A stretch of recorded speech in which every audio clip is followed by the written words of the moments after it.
Hello, and welcome back to another episode of Disturbing Horror Stories from People's Childhoods. I'm your host, and tonight, I'll be sharing with you a bone-chilling tale that still haunts me to this day. Gather round and prepare yourself for a journey into the depths of terror as I recount the harrowing events that unfolded during my childhood. As a child, I was always fascinated by old houses. There was something about their creaky floorboards and mysterious nooks and crannies that sparked my imagination. So when my family moved into a century-old Victorian house on the outskirts of town, I was overjoyed. Little did I know that behind its charming facade lurked a darkness that would haunt me for years to come. From the moment we stepped foot inside the house, I could sense that something was off. The air was heavy with a palpable sense of unease, and the walls seemed to whisper secrets that I couldn't quite decipher. But being young and naive, I brushed off my feelings of apprehension and threw myself into exploring every inch of our new home. It wasn't long before strange things started happening. Objects would go missing, only to reappear in the most unlikely of places. I would hear footsteps echoing through the empty halls at night, despite being the only one awake. And worst of all were the whispers that seemed to emanate from the very walls themselves, a sinister symphony of voices that sent chills down my spine. At first I tried to convince myself that I was imagining things, that there was a rational explanation for the strange occurrences plaguing our house. But as the whispers grew louder and more insistent, I could no longer deny the reality of what was happening. One night, as I lay in bed trying to fall asleep, the whispers reached a fever pitch. I could hear them swirling around me, their words unintelligible yet filled with a sense of urgency that made my blood run cold. I pulled the covers over my head and squeezed my eyes shut, desperate to block out the terrifying sound. But then, in the midst of the chaos, one voice rose above the rest. It was a soft, plaintive whisper, barely audible yet filled with an unmistakable sense of longing. "Help me," it pleaded, sending a shiver down my spine. I lay frozen in terror, unable to move as the voice echoed through the darkness. And then, just as suddenly as it had begun, the whispers ceased, leaving behind an oppressive silence that seemed to suffocate me. I wanted to scream, to call out for my parents and beg them to make it stop. But something held me back, a primal fear that rooted me to the spot and kept me trapped in the suffocating darkness. When morning finally came, I was relieved to see the light streaming in through the window, banishing the shadows that had tormented me throughout the night. But as I emerged from my room, I couldn't shake the feeling that something had changed, that the house held secrets far darker than I could ever imagine. In the years that followed, my family moved out of the old Victorian house, leaving behind the whispers and the shadows that had haunted us for so long. But even now, as an adult, I can still hear the echoes of that fateful night, a reminder that some nightmares never truly fade away. So, if you ever find yourself in an old house with walls that seem to whisper secrets, heed my warning. Sometimes it's better to leave the past buried and the shadows undisturbed, for once you invite the darkness in, there's no telling what horrors may lurk within its depths.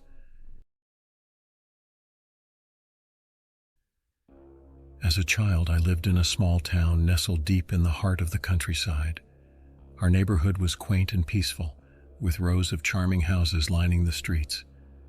But there was one house that stood out amongst the rest, an old abandoned mansion at the edge of town that loomed over us like a specter from another time.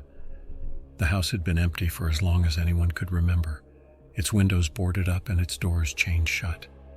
But despite the warnings from our parents to stay away, my friends and I were drawn to it like moths to a flame. It started innocently enough, with dares and whispered rumors about the ghosts that supposedly haunted its halls. But as the days turned into weeks, our curiosity got the best of us, and we made a pact to explore the abandoned house once and for all. One fateful summer afternoon, we gathered outside the house, our hearts pounding with excitement and fear. With trembling hands, I pushed open the creaky gate and led the way inside, my friends following close behind.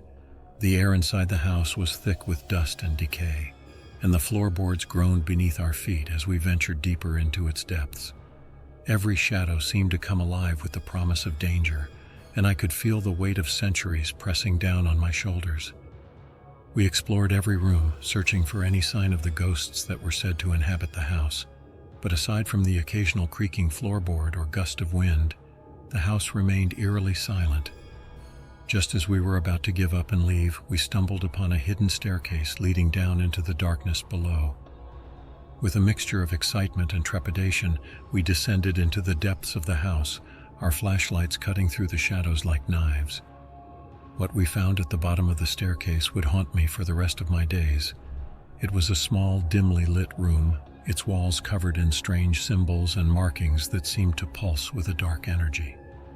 In the center of the room stood a lone figure, its back turned to us as it hunched over a makeshift altar. As we approached, the figure slowly turned to face us, its eyes glowing with an otherworldly light. Without a word, it reached out a hand towards us, its fingers twisted and gnarled like the branches of a dead tree.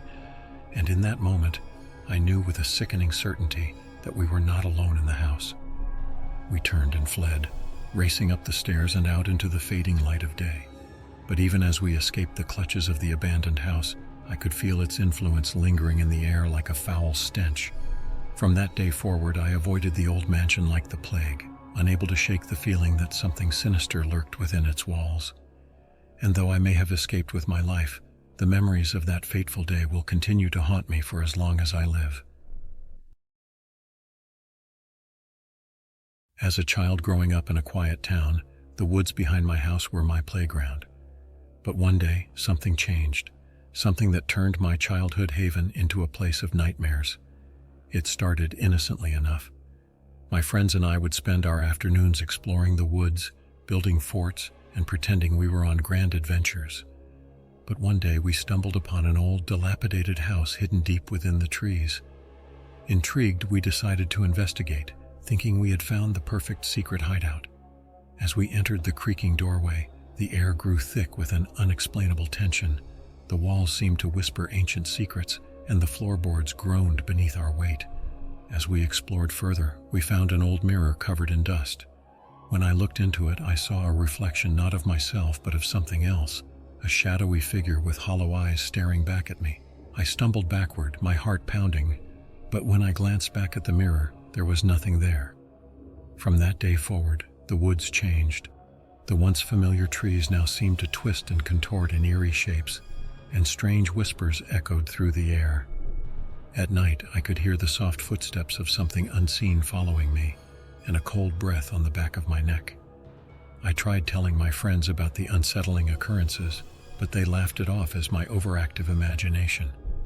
Determined to prove them wrong, I decided to spend a night in the woods alone, armed only with a flashlight and my courage.